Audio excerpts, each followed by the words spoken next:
remember, this is an indirect finding. In somebody who recently developed this urethral obstruction and is perhaps dehydrated, you may not initially see hydronephrosis. You may also see your perinephric fluid. These are in a sense urinomas, and this is due to rupture of the minor calyces due to increased pressure. If you're able to follow the ureter down, you may see the presence of hydroureter. Although the specificities, although the sensitivity of the detection of urethral stones is not the greatest, it's possible that you may be able to find proximal UPJ stones or distal UPJ stones down by the bladder.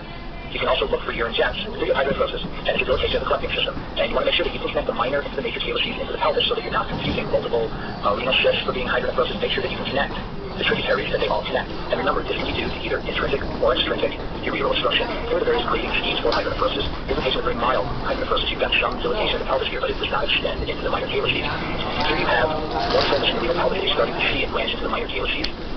In severe hydronephrosis, you're going to see significant dilatation of the renal pelvis, and you're going to be able to see dilatation of the minor calyces.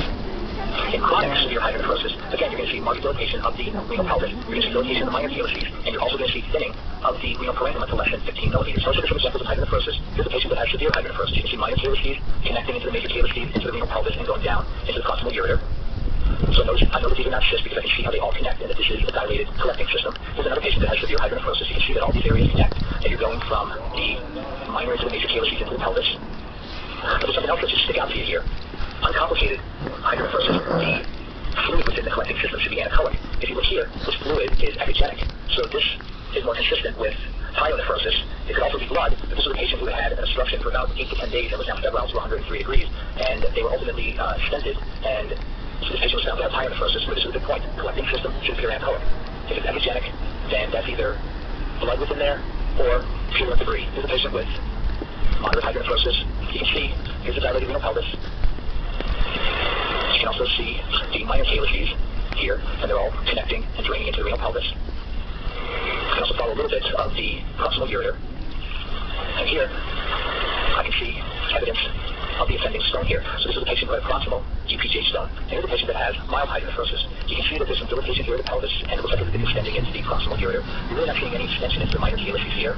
When I see mild hydronephrosis, the thing that has to come as a potential differential is this really hydro or is this a prominent renal vessel? So when I see mild hydronephrosis, I will throw a color Doppler on to verify whether it's a vessel or not. Here's a transverse view of the right kidney, and you can see here's a vessel here, but this is the mild hydronephrosis. We go with another pinball here, and that's an dilated extrarenal pelvis. You'll see these not uncommonly, and what you'll end up seeing is a large anechoic or anything from a small to large area within the extrarenal pelvis, but you won't see dilatation into the minor calyces. Here's a patient that's right up right flank pain. Went ahead and scanned the kidney coronally, and this is actually quite impressive. There's a massive circular anechoic structure here by the renal pelvis. If you look, there's some prominence here of the pelvis and dilatation.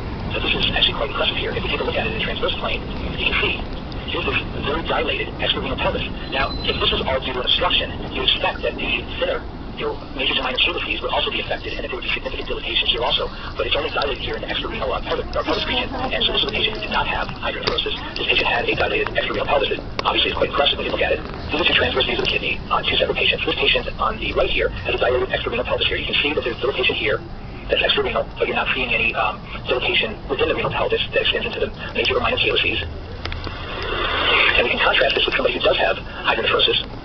You can see here, there's dilatation of the renal pelvis also into the extrarenal region, but if you look, there's also significant dilatation of the major into the minor calyces. You can also see that the patient has a little bit of free fluid around the kidney, which in this case was a urinoma, but this is a patient who has an obstructive uropathy. This is a patient with an extrarenal pelvis.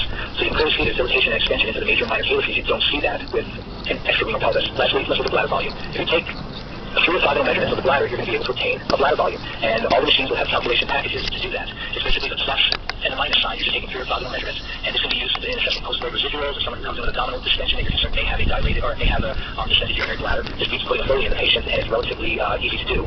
So let's sum up how to use the focused renal ultrasound exam. If you have a patient who you think has an obstructive uropathy, if you see positive unilateral hydro, you can treat as an obstructive uropathy provided that when high-risk findings are present. Make sure that the fluid within the collecting system is anechoic. If you don't see hydronephrosis, obstructive uropathy is less likely. You can consider other causes. If the patient came in with only 30 minutes of pain and appears dehydrated, you may want to hydrate the patient and observe them and reach the end to see if unilateral hydro develops. If you see bilateral hydro, you got to consider a distal obstruction. And remember, hydronephrosis can be the result of extrinsic compression. This can occur with a gravid uterus. This can also occur with an enlarged abdominal aortic aneurysm. So if you've got a 75-year-old who comes in with severe flank pain and you see left unilateral hydronephrosis, scan the aorta. These are patients that are at risk for a ruptured AAA. Let's look now at the sonographic anatomy of the female pelvis. Looking at the uterus, endometrium, hollow organ. It's going to be located posterior to the urinary bladder and anterior to the rectosigmoid colon. And it's going to be composed of 3 layers. You're going to have the endometrial layer, the myometrial layer, and the serosal layer. The only 2 layers that you're going to be able to visualize with ultrasound will be the myometrial and the endometrial layers. Here you have the posterior cul-de-sac. This is the most dependent portion of the female pelvis, and this is where fluid is going to initially accumulate. Larger amounts may move along the back of the uterine fundus, and they go into the anterior cul-de-sac.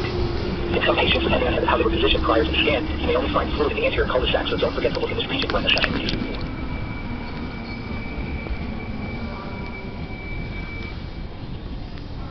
5 centimeters in width and about 4 centimeters in AP thickness. Looking at uterine developmental variants, there are 2 that you need to know. One is going to be bicornuate uterus, and that's where you're going to have 2 uterine bodies or horns and 1 vagina/cervix. And here you can see that there are 2 uterine bodies here, so this would be the right and this would be the left horn. As compared to a didelphid uterus, where you have 2 uterine bodies, you would also have 2 cervices and 2 vaginas. Let's now look at the transabdominal pelvic exam. The exam should be performed with the patient in the supine position. In terms of transducer, I would recommend using a large footprint, 2 to 5 megapixels.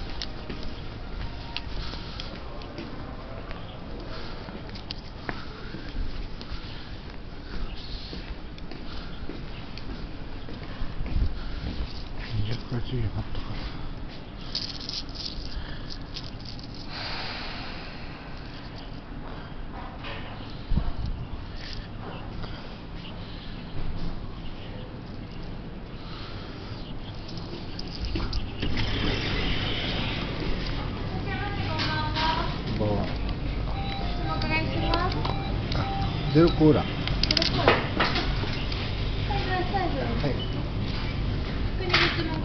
あ、ナイス。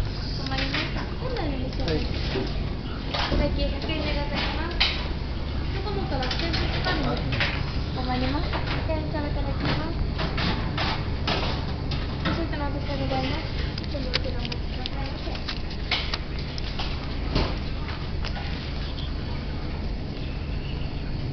失礼いたしました。ありがとうございます。ありがとうございます。